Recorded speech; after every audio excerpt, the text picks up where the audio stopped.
How are you guys doing? This is Martin from Gardens for Life.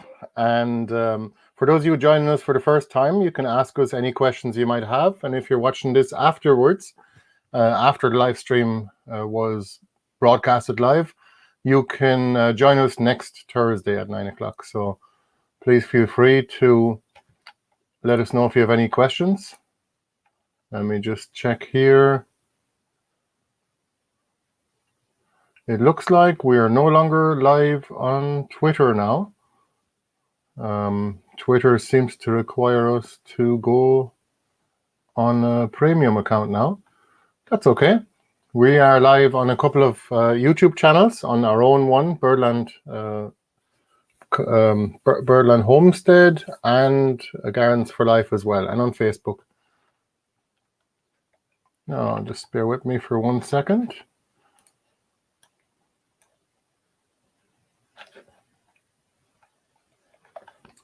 If you guys have any questions for me in regards to gardening, if you've seen any of the videos, you'll know what to ask about. Anything that we're making videos about here, like no-dig gardening, lasagna and forest gardening, perennial plants, actually any kind of plants at all. We always want to learn more. We're always interested in learning about various different topics. How are you doing, Mike? Thanks for joining us tonight. Geez, Mike, I'm sorry we still haven't visited. We've just been so busy here in the last couple of weeks. It's been something different every day. Hello, Kevin. How are you doing?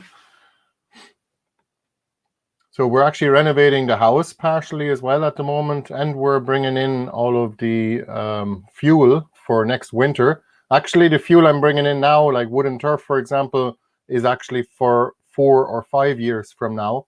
The rest of the fuel is already gotten for this year, next year, probably pretty much the year after that. But I will have to gather up some more wood. Luckily, there is a lot of farmers around that don't seem to mind if I cut out some of the bits and pieces out of the piles that they've left. Of course, I do ask. So we have a question here about drying or dehydrating food. Hello, Danny. How are you doing? So, hello, John. How are you doing? Everybody's here tonight. So we'll wait for people to join, and then I'll get into this week's pictures. I just took some pictures in the other garden, the big garden, earlier on today, and I want to talk about those a little bit. Kind of like a little bit of a sort of a picture tour real quick. And I like to take pictures of what's new and show it to you guys every week, kind of to hold myself accountable in a way, and just to open up for public discussion as well. So if you have any topics you'd like to discuss, please let me know in the chat. So please do type the word question in front in all capital letters, just so I know that the question is directed towards me. And if it's not a question, that's okay. I'm happy to take whatever kind of topic you like, especially to do with gardening, homesteading, growing and preserving food, chicken keeping, even websites and business design and starting a business. We've done all of that. Hello, Elizabeth. How are you doing? So I'll start with the first question. Mike's question was, let me see here. I'll just put it into the screen. For those of you on the audio, I will make these available on our membership page in audio format. So you can download them from there, and all these questions and answers and live sessions, you can listen to them if you wish afterwards. So dehydrating food. So basically, I would suggest starting. You can get a dehydrator, but they're a little bit expensive, probably starting at about €200, and they're electric, so they use an awful lot of power. If you have a lot of excess power because you have solar panels at home, then that's one way of using it and utilizing all that extra power. However, I would suggest probably if you're connected to the grid, it might be worth considering how many hours it needs to dehydrate things for. It could very well be up to 24 hours. And if the machine uses a lot of energy, of course it's going to add to the cost of that food. And when you dehydrate food using heat, it's not really very beneficial because it loses a lot of the flavor. So because you're kind of forcing the moisture out of the food by, well, spreading heat under it. You can also build your own dehydrator for that matter. The trouble is, though, the heat evaporates some of the oil as well. So especially in herbs like leaves or flowers, medicinal plants, for example, even peppermint or chamomile or feverfew, such as, hang on, this is feverfew here. I just brought in a few flowers and bits to show you today. So you can dehydrate these. I have a video about it, actually. Sorry, not dehydrate them, but harvest them. And then you can dry them using a net, actually. It's just, it's not called a dehydrator. It's just called a dryer. So all it is like a net that folds together. It's round and about probably 2.5 feet or 75 centimeters in diameter. And you can hang it up, and it has lots of levels in it. And you can put your flowers or your leaves into it to dehydrate them in the greenhouse, for example, in the summertime, or in a room that's heated in the winter. However, the trouble is it doesn't really work for berries. Now, I haven't tried it, though, to tell you the truth. I know that berries take a lot longer to dry than other just leaves and flowers. Leaves and flowers, typically speaking, a few days will do it. But you don't want to dehydrate things too quickly. So never dehydrate tea, for example, any kind of leaves, I guess, mint, for example, or lemon balm, in a room where there is a direct heat source, like a stove. I wouldn't put it over a stove or a radiator anyway, because that will dehydrate it too quickly, or it'll dry it too quickly, and the oils will, some of the oils, they're the volatile oils that actually will basically evaporate. And some of your active constituents will also go away with that as well. So in food, it's the very same thing. If you're dehydrating food using electric dehydrator, it'll work. It'll be a lot cheaper to buy the machine than using a freeze dryer. But a freeze dryer would be the ultimate way to preserve food, because it actually brings the food down to minus 18 degrees Celsius. And I have to say Celsius because some of our audience are in America, where they use Fahrenheit. Not sure what it is in Fahrenheit. Maybe some of you guys can help me with that. Minus 18 Celsius. What's that in Fahrenheit? But I know that it's going to freeze the food and then bring it back up to the freezing point. Basically thaw it slowly, and it's actually in a vacuum chamber.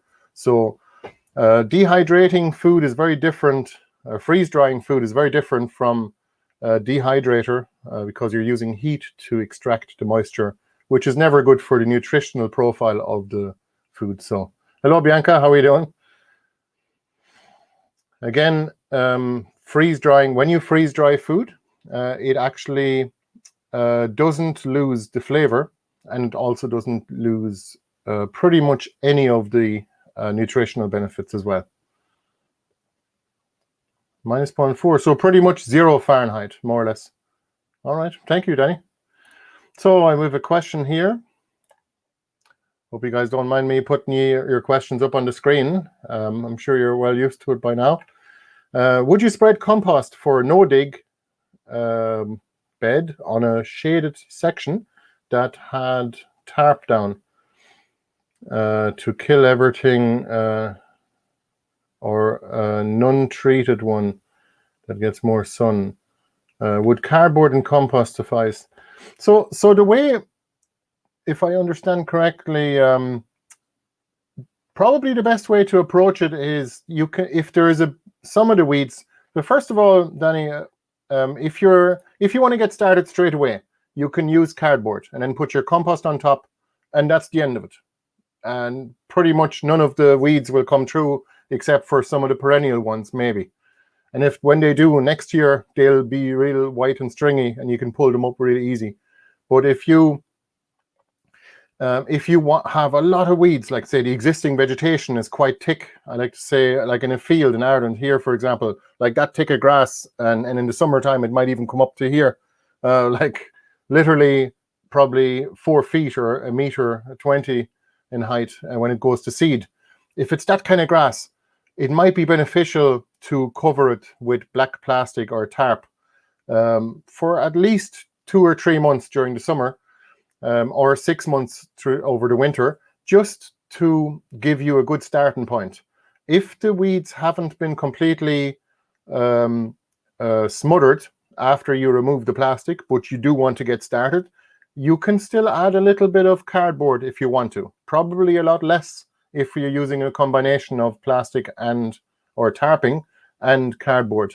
I like to use actually all 3 methods, including the third one, which is poultry.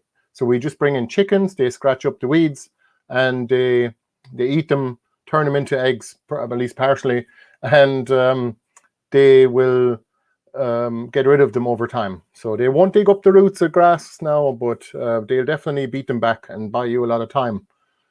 So yeah, you definitely could, if you have time, use tarps. If you have no time and you have cardboard, use cardboard.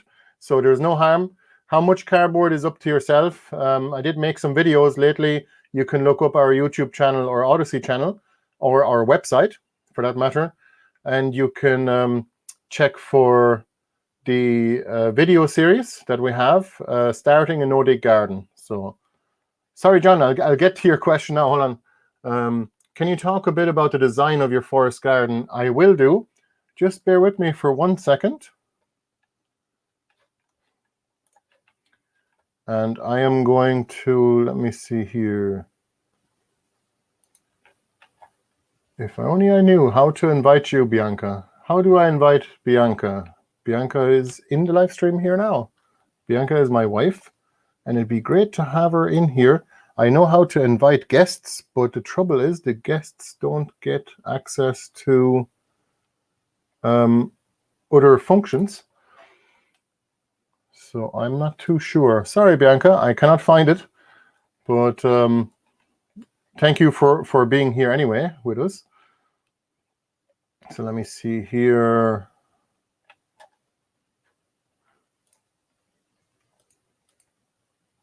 So John, I'll just answer your first question first. How about the design of the forest garden? So I didn't really design it. I kind of just paint the land kind of like a canvas using compost and plants. So in a way, I guess it's not a canvas until you smother the weeds in a way and put down your compost, because that's kind of your base to start with. And then the color really comes from not only the flowers, but any of the plants that you bring in. Even some of the vegetables can be quite ornamental, like this Daubenton kale. Take a look at it. Can you see that? So even if you only have these around, we use an awful lot of perennial vegetables in our forest garden. And our forest garden is ever expanding. So in the first year, I usually put down an area every year, or even 2 or 3 times a year. I just expand the garden a little, and basically I just add on to it bit by bit. I tarp some of the area. I might use some cardboard as well. I'll utilize whatever materials I have to expand the garden and to maintain the existing garden. Maintaining the existing forest garden is easy enough, but I'll get to it in a minute. So what I usually do is I smother the weeds, put down my compost, a good 4 to 6 inch layer, or maybe even more sometimes, but that's about 10 to 15 centimeters of compost in the beginning. And then I just plant it up. Mostly some annuals like vegetables, but also other plants as well that I'm just growing on for the season and that I'm going to be harvesting. So what I do is I simply put the plants down in groups, and I don't make garden beds or raised beds. I simply, if you want to start a market garden, I love the market garden idea and the whole design of it. And I like what Richard Perkins has done, and a lot of other gardeners like Charles from the Bull on Ark in Loughrea as well. Well worth looking up the videos on our website if you want to see the tour. That's the Bull on Ark in Loughrea. What I like to do is combine the market garden style with a bit of a natural kind of twist, as in I just covered the entire area instead of doing the paths separately with wood chips and filling up the beds with compost, usually with a rig of some sort. I like to cover the entire area with compost, and then I make my paths by simply walking on it, and I make them irregular so they look a bit more natural, and we gain a lot of extra edge in the garden as well. That means we get more biodiversity and fertility, especially in places where there is even small edges, like there's two different ecosystems meeting one another basically, and essentially it could be a woodland and a field, or it could be the ocean and the land. But in this case, it's much smaller. It could be down to an acre. In a forest garden, it could be 1 acre or 2 acres, or it could be a tenth of an acre. It doesn't have to be huge. So the wood chip paths, even the wood chip paths that are only about a foot or a foot and a half wide, they still kind of create a border between the wood chips and the compost. So that helps a lot, especially with beetles. And if you can get them to overwinter, they'll eat all the slug eggs, or they at least will feast on them anyway. They may not eat them all, but that'll reduce the slug population something else. One thing I like to do is I like to plant a lot of annuals in the beginning and some perennials in between. And in the second year, I put more perennials in between.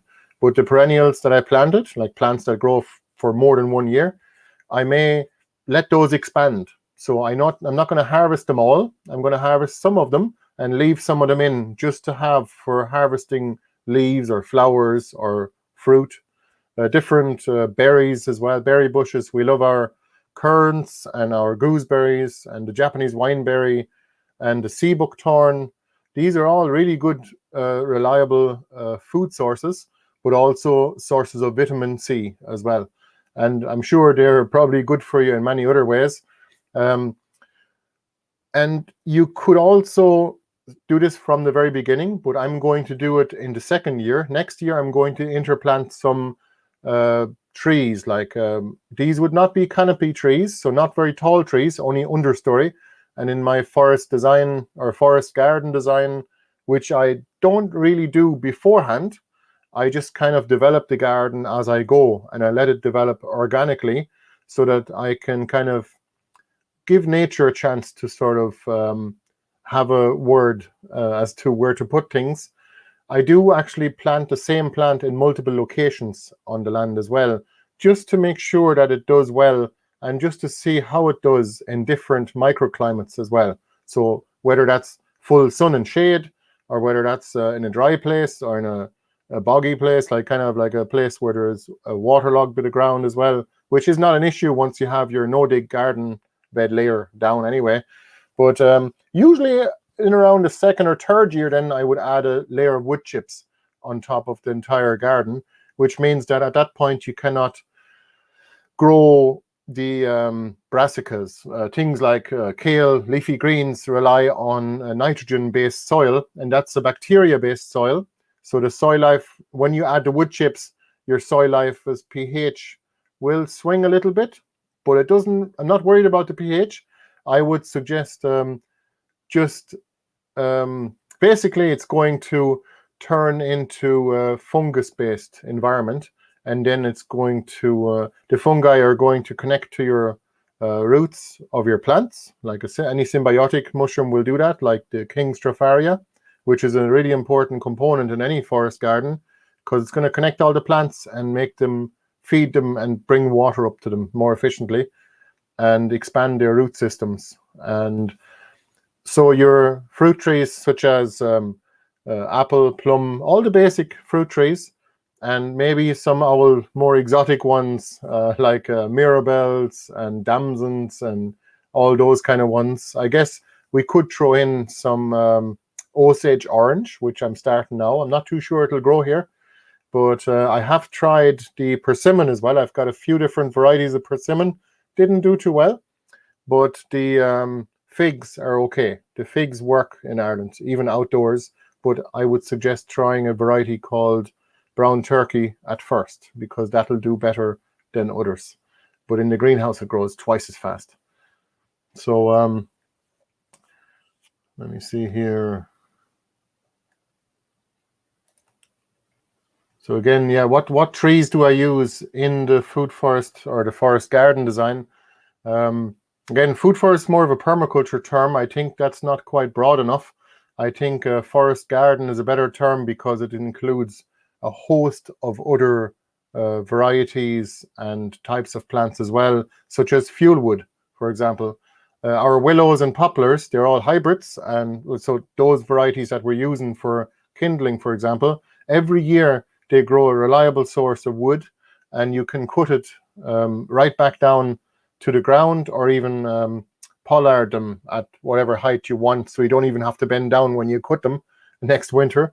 And that's what we've done now with our shelter belt. So in the summertime and in autumn, they shelter us from the wind, they give us a bit of privacy from the road, but also they provide a lot of shelter for the birds and all the other insects. But also in the winter time they lose the leaves and we can harvest the wood.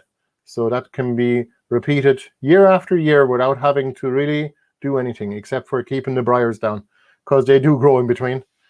So let me see here. We have another question. Just chopped our jostaberry today. What do you normally make with them? We haven't used the jostaberry. We haven't actually harvested enough jostaberry in one go to make anything with them. We haven't bothered making jam either. I just literally haven't had the time to do it. But we do eat a lot of berries fresh in the garden, especially our young fella. He loves going around the garden looking for even currants and raspberries and jostaberries. We didn't get to eat very many jostaberries this year. The birds have been very hungry around here, and we don't mind. We let them have the berries. We're not going to try to stop them mechanically, like using nets or whatever. We just let the birds eat if they want to eat. If they need to eat those berries, we let them eat. We know that they're going to poop out loads of seeds of those berries, all the different varieties of berries actually, in the neighboring hedgerows within a few miles. So that's good news for the local ecosystem. And kind of secretly, that's my plan. Well, it's not a secret anymore since I'm broadcasting live here on the internet, but secretly my plan was always to get the birds to spread the seeds in around the ecosystem. And maybe we can add a few new varieties of berries into the hedgerows of Ireland and feed more of the local wildlife. So I want to show you some of the pictures that I took. Let me see here. Bear with me for 1 second. And I'm going to just show you. Let me see. How is that? All right. Oh, can you see that okay? So that's the garden. Last week I showed you the gardens and the homestead a little bit and the backyard in photos, because video would be a little bit laggy on the live stream because the quality of the video is very good.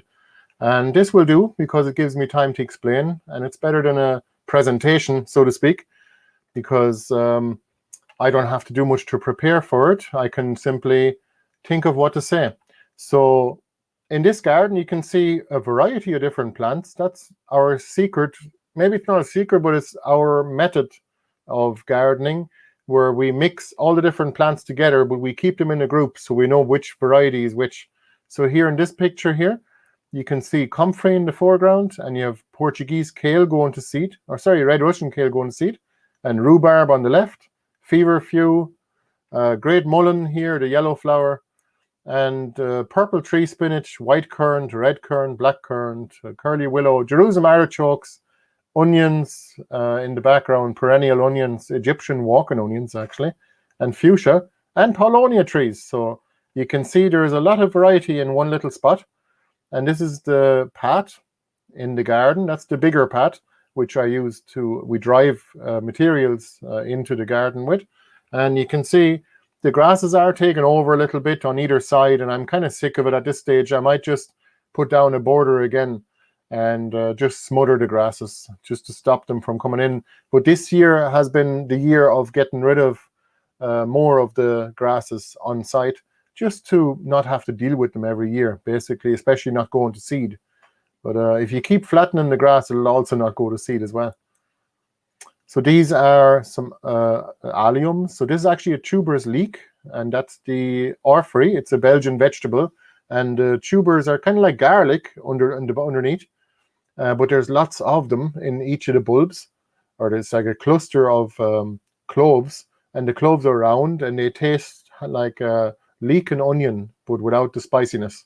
So they're really nice, and I'd like to grow more of them next year, and like a lot more, and pickle them, actually. That'd be nice. So this is a giant, it's actually literally a giant catmint. It is a giant catmint, and it has gone to flower now, and it is tremendous the way it's attracting the wildlife, and just in the form of insects. And you can even take cuttings from it, and it'll just root from those cuttings. I've heard it spreads as easily as mint. This is an entrance into the woodchip island, which is kind of a forest garden. It is kind of a forest garden, and it is only 5 years old. This is an apple tree, sorry, a pear tree, and an apple tree here on the left, and a marshmallow. So there's horseradish here in the foreground. We have always got all these plants here mixed in. So there is kale here, a different variety of catmint, and a marshmallow, and a valerian in the background, and lovage in the background too. So you can see we are not doing exactly what Toby Hemingway suggests, where you plant all these different plants that benefit one another into a polyculture and plant them close enough to each other so that they can benefit one another. We just plant them in groups, and sometimes plants get so big that is actually just one or two marshmallow plants here in the background, and they do grow massive. Same as the lovage plants as well. Pretty much everything actually seems to take a new form in our gardens, and that's not bragging. It's more about, I've never seen plants not only grow to that size, but also they kind of change form, if that makes sense. They grow in a different way. They're much happier when you plant them straight into 6 inches of healthy compost, or compost with healthy soil life in it. These are the Japanese wineberries. I'm looking forward to those. They're kind of a small raspberry, and they're sticky, but they taste really good.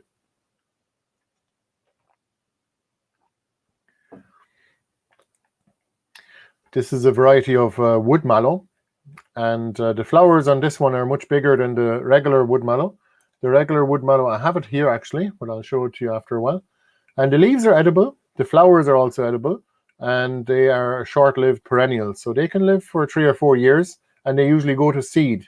And the seed looks a bit like kind of like a cheese wheel, so that's why they're also known as cheeses. Wood mallow usually grows at the edge, the forest edge. It's a useful plant. You can see here there is a bee pollinating it, and I do catch an awful lot of bees now, especially today, even though it was a rainy day, but it cleared up after a while. This area here is at the very beginning, at the start of our garden in front, and I'm going to turn it into a little bit of a garden now in the next couple of days. I might as well utilize the space. I'm going to get more compost dumped here, but I want to use the space that was here before. At the same time, I want to use it instead of what was there before was actually just pots, plants in pots, and they're a lot of work to keep, so I'd rather grow more plants in the ground. These ones are so they're raspberries, and the birds, you can see here, the birds do take them. I don't mind. We're getting second crop anyway. This is a primocane, so we're getting a second crop of raspberries in autumn, and we don't mind the birds taking most of the first crop anyway in midsummer. We've got other berries in the garden at the moment anyway that we can harvest, but you can see how prolific the raspberries are, especially if it's a good variety and they're spreading by vegetative propagation, which means that they're just rooting and they're spreading by clumping, and you get more canes of the same variety, which is always nice. So all of these canes here, the new canes, they're going to bear fruit this autumn.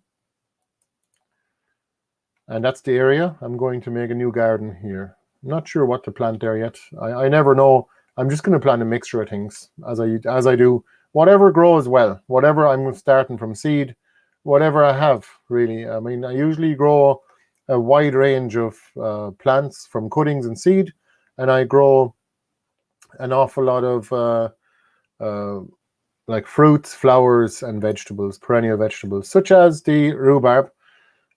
This rhubarb patch is 3 years old now, and you can see it is prolific. It produces a lot of food, and you can harvest these until the end of October because it's Glaston's perpetual. So other varieties of rhubarb you should not harvest after summer. I won't get into the details now. And this is the other side of the woodchip island.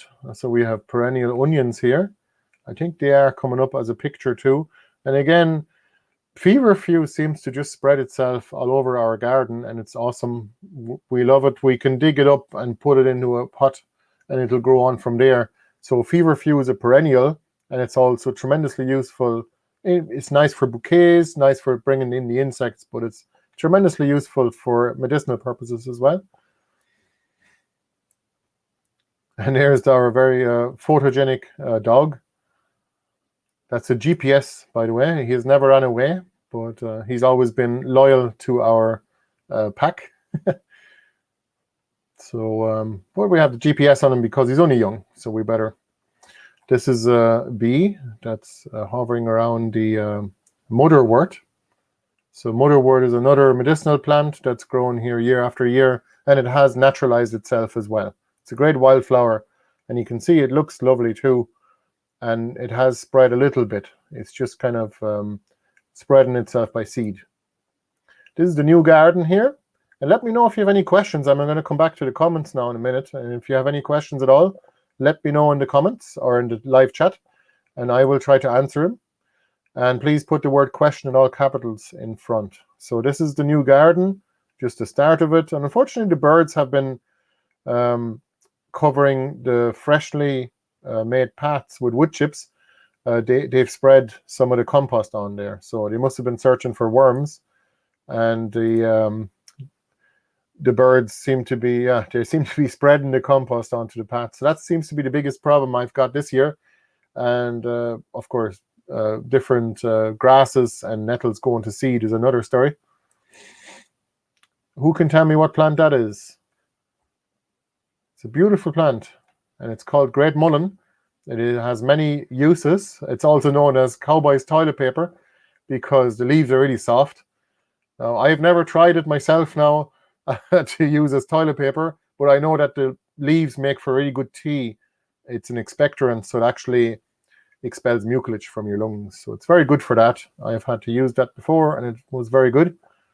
And it is a traditional plant to use in the household. And the flowers are also, they make for a good oil for the ear if you have a pain in the ear. You can see there's always a bit of mildew on these plants. I'm not sure where that's coming from, but I seem to have that most years, although I don't have any blight at all on the potatoes. That's what it looks like in this corner of the garden. You can see here, lots of different plants. There's a walnut tree in the background, and there's some different varieties of elders and blackcurrant and whitecurrant here, and buddleia. Buddleia brings in the insects a lot. And this is another corner of different plants. It's kind of a polyculture plant. I let nature take care of the spacing. I just simply provide the environment and stick the plants I want into the ground and let nature take care of the rest of it. But of course, sometimes the grasses are popping through, but considering what was here before, it's not bad. I didn't put down any cardboard here, I don't think. So you can actually smother the weeds using only compost and not bother with the cardboard. But again, if you have enough compost, that is. So you'd want to put down probably in Ireland anyway, you'd probably want to put down a foot of compost to smother the existing vegetation if it's in the middle of a field. And that would be a bit of a waste of compost. It would be better to put down cardboard or smother the weeds in advance using plastic and put half as much compost as that on it, so 6 inches or 15 centimeters. This is the German chamomile, and it grows so quickly, it's amazing. I actually only planted those about a month ago, and they're huge now.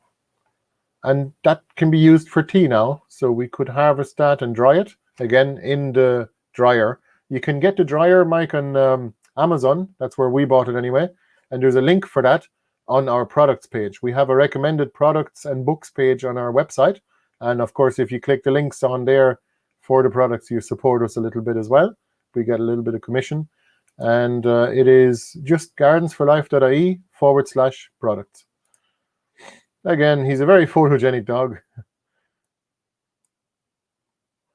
So last year I ended up with nearly no courgettes. So this year I accidentally, I just planted like say 2 trays of 9 courgette plants, and yeah, they all grew. So now I have about 18 courgette plants in the garden, which means that we're going to have way too many courgettes, and that can be a curse, and it can also be a blessing especially if you have animals that'll eat them.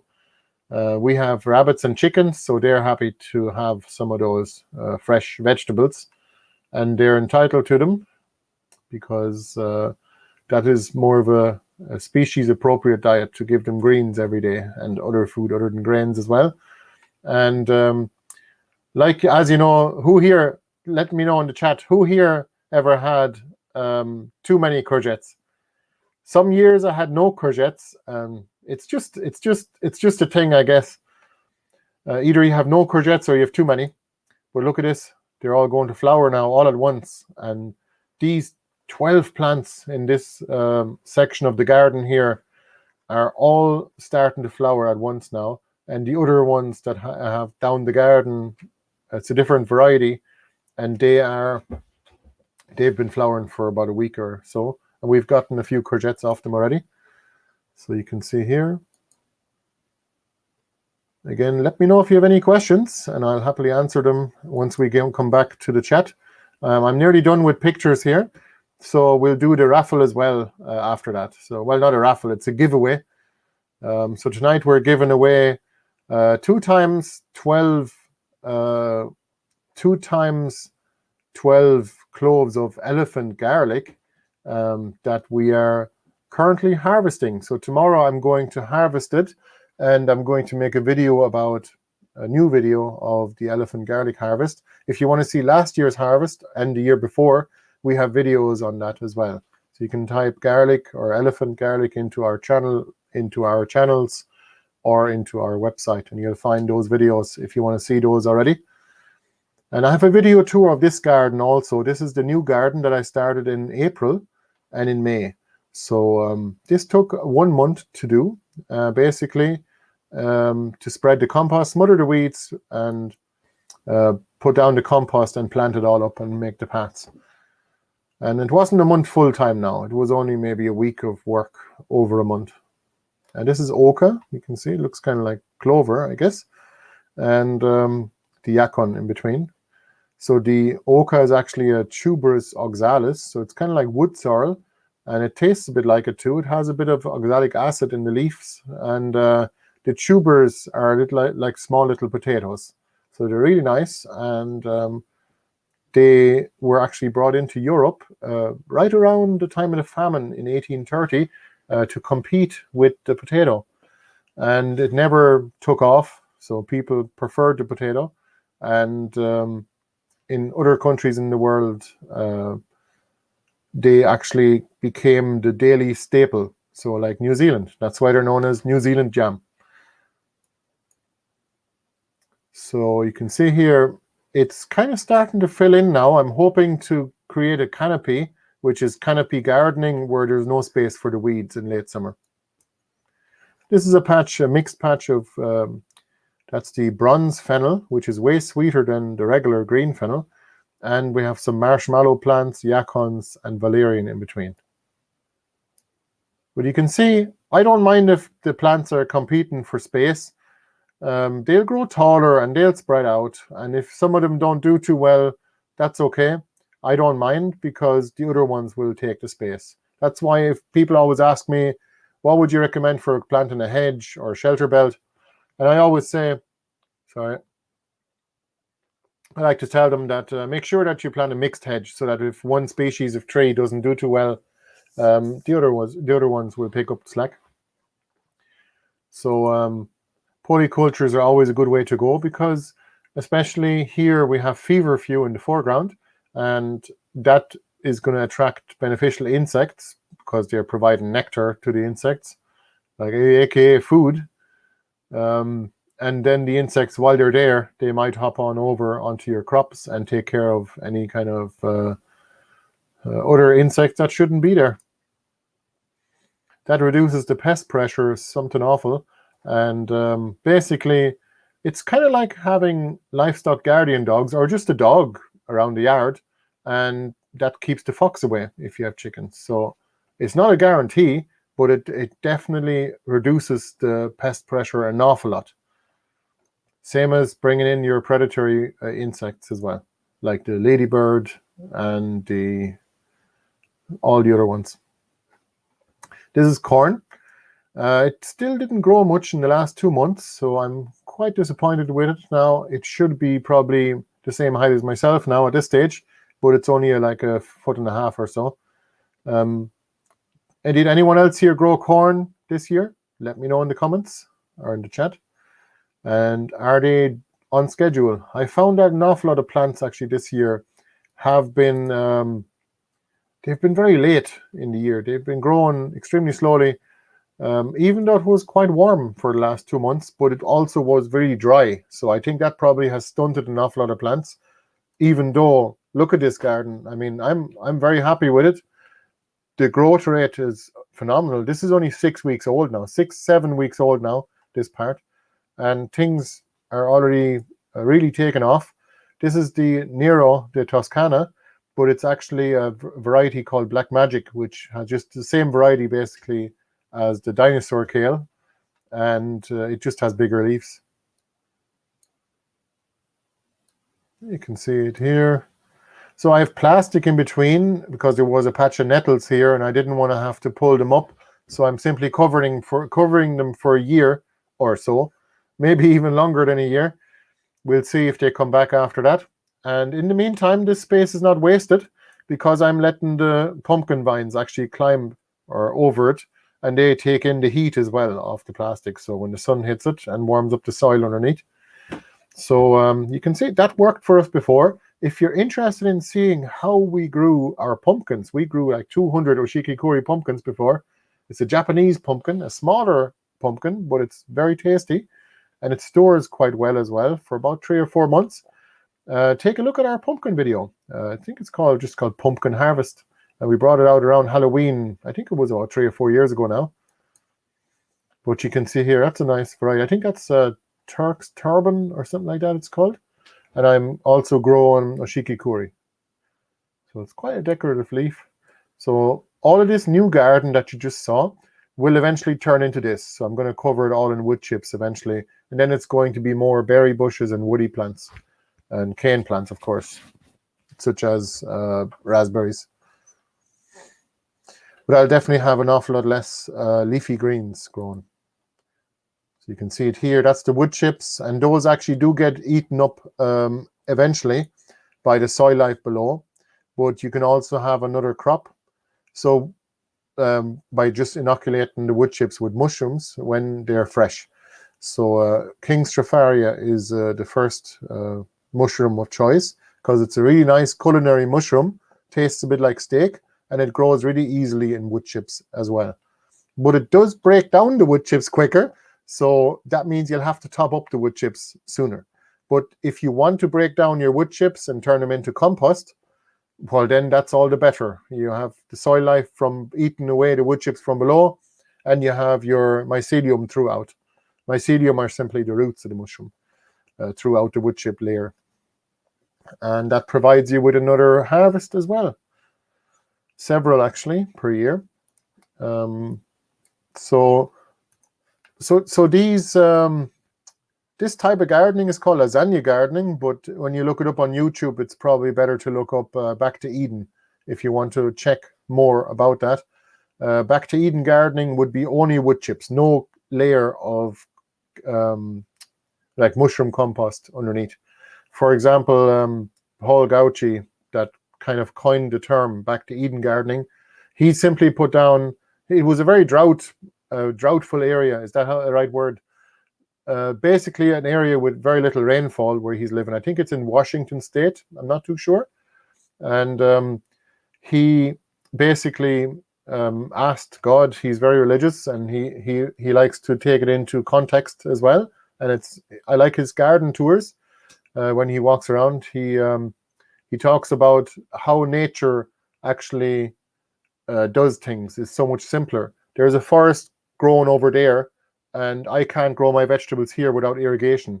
And the well is not deep enough. I can't drill it deep enough to get enough water, and the well keeps drying out. So you ask God, how do I water my garden without having to irrigate it? Basically, how do I keep my plants watered without having to irrigate it manually? And all he did was look at the forest across the field and say, well, the trees are growing, and they don't need any irrigation. They're just growing in a forest in naturally. And essentially, he mimicked the forest floor by putting wood chips on the ground, covered entire ground with wood chips, and then eventually they'll break down underneath, and you can sow into it. So you can grow your vegetable seedlings and all the rest. He has a lovely garden actually, and what an orchard he has as well. He's actually an arborist by profession. So let me come back to the questions here. Now, we're going to do our giveaway now in a second. I'm just going to check for questions to see if there's any of them here. Hello, Graham. How are you doing? Thanks for joining us here. Mike's saying, courgettes, we usually have the same thing with cucumbers. Yeah. So once you have cucumber plants, you think, sure, I might as well start 10 or 20 of them at the start of the year. And then they start growing. And of course, it's better to have a few plants than have just one or two. Because what if one or two die? Well, one is none. What is it? One is none, two is one, three is, I don't remember. But you're better off to have multiples of the same plant in case one or two don't do too well. And it's better to have, I think we'd all agree, it's better to have too many courgettes or cucumbers than have none at all. So let me see here. So Mike is also asking about alternatives to drying. So drying food, like dehydrating. Well, you can use heat to extract moisture from food, flowers or leaves or tea. You can also do it with a freeze dryer. So a freeze dryer is an expensive piece of equipment. If you've ever looked them up, you'll know that they're about 2,000 to 4,000 euro, and you can get big ones as well for about 5,000. That may sound like a mad amount of money to you, but we'll see. Maybe we can figure out something. Maybe we'll, if you find that if you're not going to use it all year round, maybe there's a way we can figure out some kind of a community share, and we can buy one and share it out between people whenever people want to use it. We'll see if we can arrange something like that in the near future. Let me see here. Yeah, the corn is only half the height you'd be expecting this time of year. Yeah, no, I think it's probably the drought, I'd say. I find that corn is quite sporadic. It's either troubled by the wind, the rain, it could knock it over, or even a drought could actually knock it over, same as the Jerusalem artichokes. So let me see here. So what we'll do is we'll do a quick giveaway. But first, I'm just going to do a little quiz with you. Well, who here can tell me? Now, I'm not going to wait for a response necessarily, but tell me what plant this is in the live chat.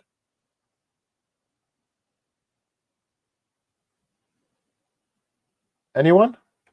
I'm going to move on to the next plant already. So by the time I see the comments coming in, I'll let you know what the last plant was.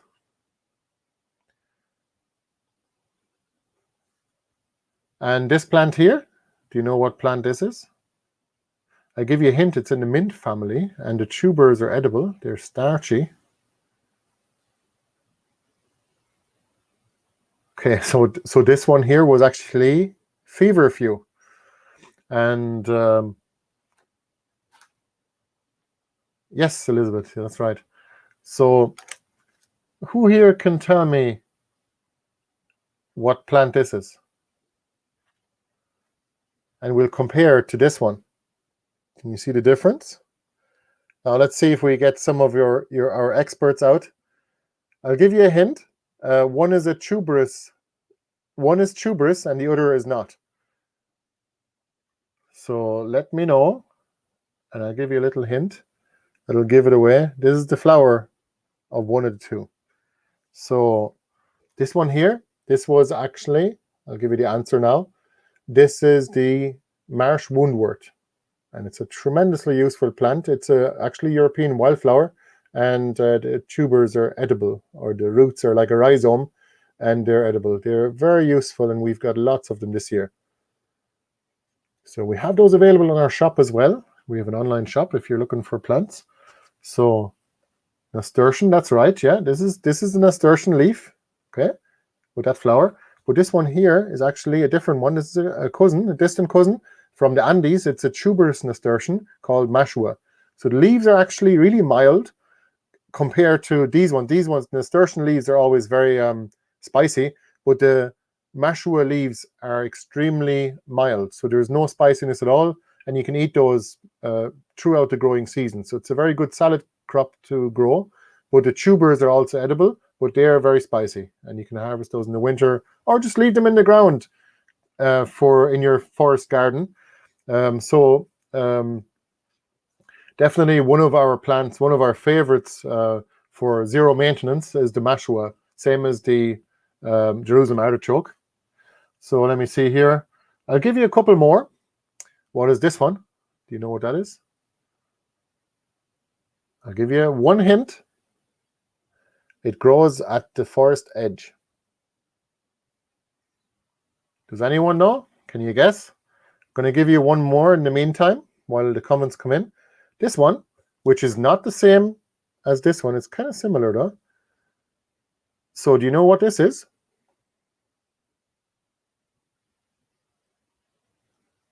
Let me know in the comments if you know. I'm just testing my audience now a little bit. Anyone? Anyone for the last one, the purple flower? So this is wood mallow. The leaves are edible, the flowers are edible too. They become quite sweet, but the mashua flowers are really nice to eat, especially towards the end of the season when they come up at the end of October, even into November. Yes, Kevin, well done. This is lamb's ear. Yeah. Their leaves are really soft. It's actually in the sage family, I believe. I've never used it for eating or for making tea. I'm not sure. Have you ever made use of it? But it's a lovely plant to have. It's perennial and it's super hardy. And it's very decorative in the garden. The foliage is like silver. And I'm growing more of those. I'm actually growing another 50 of these now. And I'm just planting them everywhere. They're nice to have.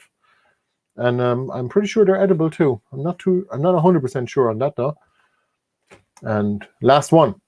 Can anyone guess what this is? I'll give you a hint. The Romans brought it into the UK and they used it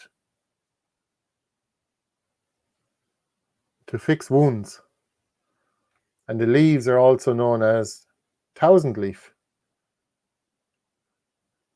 Achillea milfolia is the name in Latin, and it's yarrow. So look at that.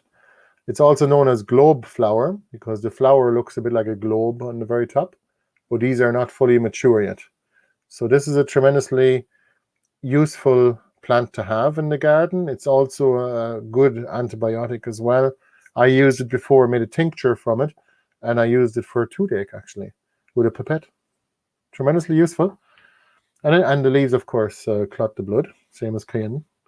So we're going to do our little, let me see here, just give me a second. We're going to do our little giveaway. So we are giving away 2 times,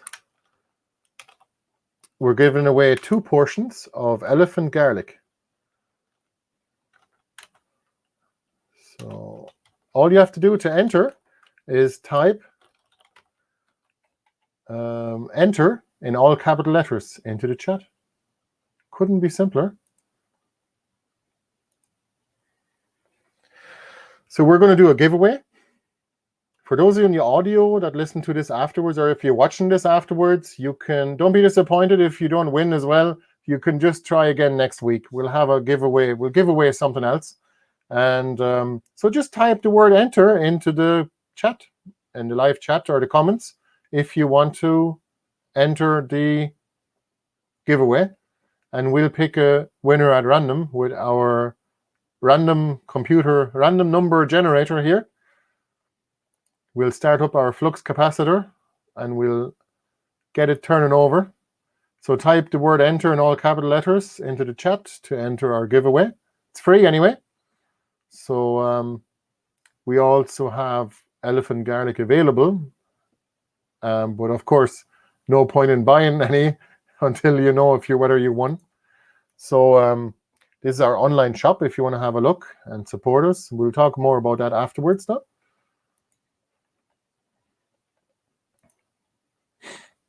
Now, Bianca, you can't enter, but you can have some garlic if you want. I can go and get some for you in the garden. Bianca is my wife. She's actually in the house. I'm in her studio at the moment. I'm probably going to free it up for you, actually. Let me know if you want to use the studio again after. You can if you want to. So let me see now.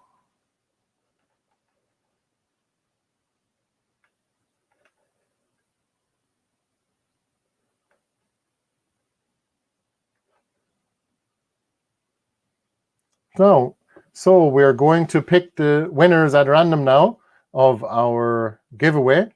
And the 2 winners are, let me see, Paul Armiger. Can you please email us to contact@gardensforlife.ie and we will send you more details. And the second winner is Kevin. Well done, Kevin. I think you won something before, didn't you? I think you won a voucher or something before in the previous weeks. Well done. So Kevin and Paul are the winners. Please email me straight after this show and email me contact@gardensforlife.ie. Thanks for participating, everybody. And if you'd like to support us, you can take a look at our online shop. We ship anywhere inside of Europe. And you can take a look and see what kind of plants we have. We have potted plants, cuttings, tubers, roots, all kinds of different perennial vegetable starts. And we're going to harvest our elephant garlic tomorrow and dry it. Actually, I'll be putting out a video about that. And I have a video coming out about like a video tour of the new garden, actually. We also did a full video tour of the entire garden last week. So if you haven't watched that yet, watch the latest video on the channel or on the website. You can also subscribe to our email list. It's free. And you can get weekly updates. And if you want to support us, you can also become a member of the Gardens for Life support community. And members get all kinds of different benefits, including a big discount on all the things we do. And you'll get access to our no-dig online course for free. So if you are a member and you haven't got access to the no-dig course, please let me know. The course is still being finalized at the moment, but it's actually being sold. It's for sale for €69 on the website, which I think would save you all kinds of, like, it could save you about 2 years worth of work. I wish I had known all the things that I have been talking about in the course. And it'll definitely be a great help to you. I think you'll save more than the €69 overall, just by having the knowledge that we have by making many dozens of no-dig gardens over the years. But again, you'll also get access in the members lobby. You'll get access to our free ebooks as well. So please do become a member if you really appreciate our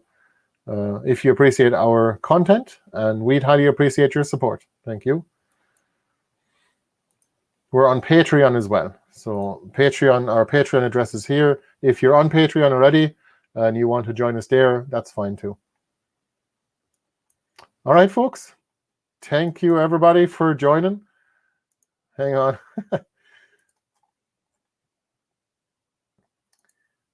So thanks for joining us for our questions and answers session, and we'll see you next week.